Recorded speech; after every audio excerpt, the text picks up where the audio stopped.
I want you to just for a moment try to picture this. We're going to travel back in time. Okay. It's the spring of 1945. We're on the far south side of Chicago. You're in a third-grade classroom at Jim Thorpe Elementary. Right. So, chalk dust in the air, wooden desks. The war is this huge thing happening somewhere else. Exactly. For a kid, the war it's this background noise. But for one little girl, Betty, her world is about to just completely crack open. It's the afternoon.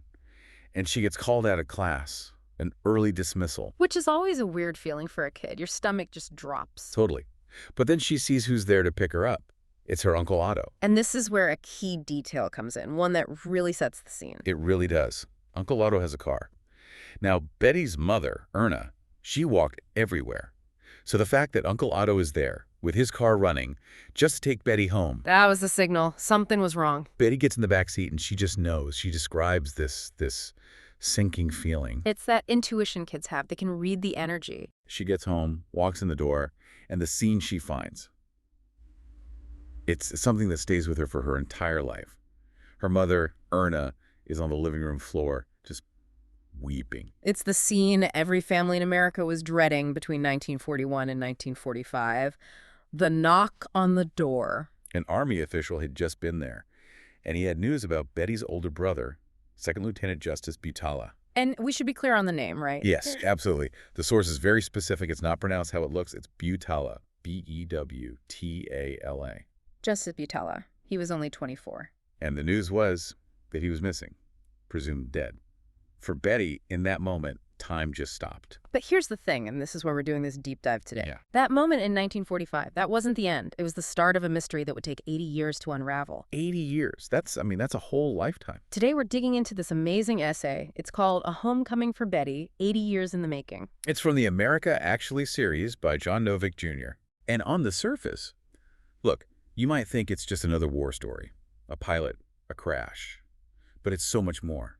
It's about memory, about closure, and about this idea that hope has no statute of limitations. That's the line that really sticks with you. Hope has no statute of limitations. And what's so incredible is how this story bridges two completely different worlds. How so? Well, you have the deeply patriotic analog world of 1945, and it connects directly to the high-tech, DNA-driven forensics of 2025. To get that 1945 side, we have to talk about the family.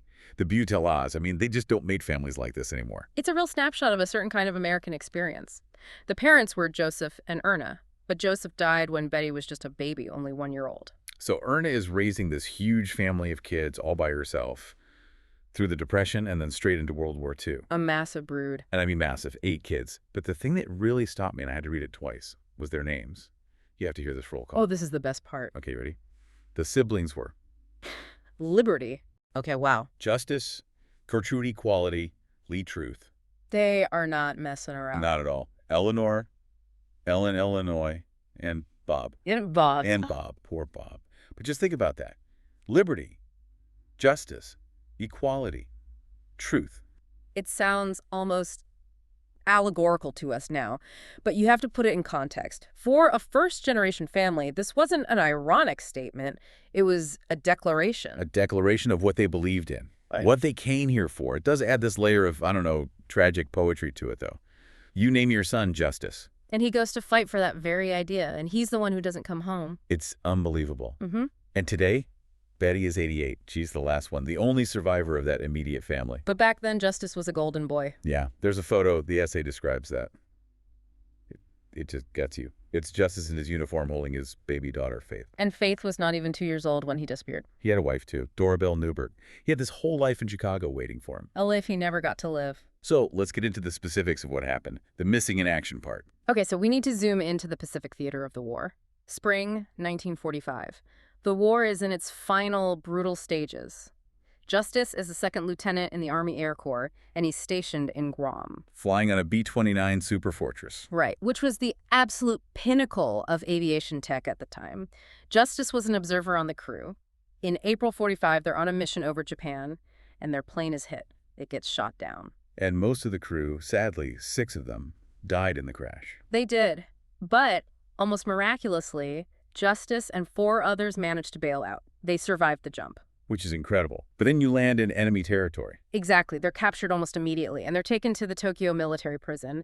And this is where the story takes a turn from a standard combat story to something much darker. This is where the term friendly fire comes in. On a scale that is just horrifying to contemplate. They survived the crash. They're alive. They're in a prison cell, but they're alive. They made it to the ground. But the date is now May 26, 1945. The United States launches a massive firebombing raid on Tokyo. And we're not talking about precision strikes here. No, not at all. This is saturation bombing with incendiaries. The goal was to burn the city, to destroy its industrial capacity. And the crews flying those B-29s, they have no idea. They have no clue their own guys are down there in that prison. None. The raid burns over 20 square miles of Tokyo to the ground. And Justice Butala, who survived being shot down by the enemy. He's killed by the fire started by his own side. It's a gut punch. And because it was a firebombing, the aftermath was chaotic. The remains would have been Unidentifiable. The intensity of those fires, it just consumes everything. So when recovery teams came in after the war, they found remains, but there was no way to tell who was who. No DNA tech back then. So what do? They gathered what they could. The remains were taken to the Manila American Cemetery in the Philippines, and they were buried as unknowns. Just a grave with a number. An X and a number, and that's where he stayed. For 80 years. And the family in Chicago just gets silence. Decades of silence. Just hope. But one by one, the siblings pass away. Liberty, truth, equality. Until only Betty is left. Until January 14th, 2025. A little over a year ago, yeah. The Defense Department makes an announcement. They have positively identified the remains of Second Lieutenant Justice Butala. And this is where the science comes in. This is the other side of that bridge you were talking about. It really is. And we have to unpack how this happened because it's not like on TV. It's incredibly difficult work. So break it down. Why now? Why couldn't they do this in, say, 1995? The biggest challenge is degradation. After 80 years in tropical soil, the DNA in bone just falls apart. Specifically, the nuclear DNA, which is the stuff you get from both parents, it's very fragile. Okay. But there's another type of DNA, mitochondrial DNA. Right, that's the one that's only passed down from the mother. Exactly, from a mother to all her children. And the crucial advantage is that you have thousands of copies of it in every cell, not just two. It's way more durable. It survives. It's like the black box recorder of your genetics. That's a great way to put it. But you need a reference sample. You need DNA from the maternal line to compare it to. And this is where Betty comes in. Betty, yes. And her sister Ellen and a nephew, Robert. They all submitted DNA samples a few years ago. The government had finally started a specific project. The Tokyo Prison Fire Project. That's the one. They got the funding to finally exhume those unknown graves from Manila and start testing. There's a heartbreaking detail here about the sister Ellen. Yeah. Ellen Kosich Butala. She gave her DNA sample. She did her part, but she passed away at age 93. Just a few months before the match was confirmed. She missed it by a matter of weeks. Oh, man. That just highlights the urgency here. We're losing the people who actually knew these soldiers, who heard their voices. It's a race against time. We're at the point where World War II is shifting from living memory to just history. But I want to go back to the why now part. We've had this DNA tech for a while. Why did the government suddenly decide to fund this very specific project? It seems so random. It's almost never random. In a huge bureaucracy like the Department of Defense, you need an irritant. You need someone to push. And in this case, that person was a civilian, a guy named Mike Krill. From Orlando, Florida. The article calls him an actively engaged and persistent citizen. Which is a very polite way of saying he was relentless in the best possible way. Okay, so what's his story? Mike Krell's grandfather died in that exact same prison fire. And Krell just refused to let it go. He lobbied the POW-MIA accounting agency. He rallied bipartisan support in the Senate. He basically forced the issue. So one person's persistence is what made this happen. One person. If Mike Krell hadn't done what he did, Justice Butala would almost certainly still be an unknown in Manila. It's a powerful lesson. It really is. It takes that one person to say, no, this isn't good enough. And in a beautiful piece of closure, Krell's own grandfather was also identified just a few months after justice. Wow. That's incredible. It is. It required action. Justice for justice didn't just happen. So January 2025, the ID is confirmed. The family gets the call. What happens next? Well, the nephew, Robert, he was the family representative. And he, along with Betty and Justice's own grandchildren, they decide he should be buried at Arlington National Cemetery. which just feels right. It feels like the only place he should be. Exactly. So the burial was set for October 6th, full military honors. And there's a detail about how they brought him home that I found so moving. The escort. The escort. Usually remains are transported as cargo, respectfully, but still cargo. Not this time. No. Mitchell Butala, who is Justice's great-nephew and is currently serving in the military, was assigned to be the official escort. So he flew to the lab, picked up his great-uncle's remains, and flew with him all the way to Virginia. A soldier from a new generation bringing a soldier from the greatest generation home. It's a perfect circle. It really is. And Justice's lineage didn't end with his death. He has grandkids in Baltimore and Chicago who never got to meet him. Alyssa, Chris, Kevin, and James, they were all part of this. So you have to picture the scene at Arlington. It's October. You have Betty, now 88 years old, a long way from that little girl in the back of the car. She's the matriarch now. Surrounded by dozens of family members. And the article points out this one incredible detail. The namesakes. Yes.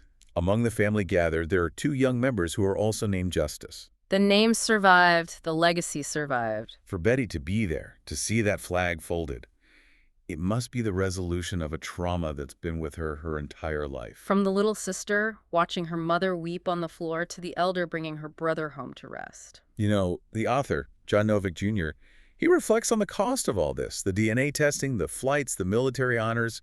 It's not cheap. A cynic would ask, is it worth it for remains that are 80 years old? And what's his answer? That some things can't be measured in dollars or clicks. That bringing one soldier home, fulfilling that promise, helps us imagine a better country. A country that doesn't leave people behind. It's about a promise, a contract. It is. And if you break that contract because it's inconvenient or it's been too long, then you lose something essential about who you are as a nation. The essay also talks about our current moment, our bitter political division. This story feels like a counterpoint to all that. Because it cuts through the noise. It's not about politics. It's about a family that waited, a citizen who pushed, and a nation that finally did the right thing. It's not just flag waving. It's the actual work of patriotism. Liberty, justice, equality, truth. They're not just names, they're actions. That's it, exactly. And that line, hope has no statute of limitations, that's the core of it. We think problems have an expiration date. But this proves that if you keep the memory alive, if you just keep pushing. You could fix things that seem broken forever. It makes you wonder how many other stories like this are out there. Thousands. Thousands of unknowns are still waiting. Each one is a Justice Butala waiting for an ending. So as we wrap this up, we're thinking about that long journey. From a schoolhouse in Chicago in 1945 to a gravesite at Arlington in 2025. For Justice Butala, finally resting under his own name. It's just a powerful reminder for all of us. History isn't static. It's not just in a book. It's something we can still interact with, something we can still heal. Well said. Thank you for listening to this deep dive. It's a heavy story, Yeah. but a necessary one. Absolutely. We'll see you on the next one. Keep asking those questions. And remember that it's never too late for the truth to come home.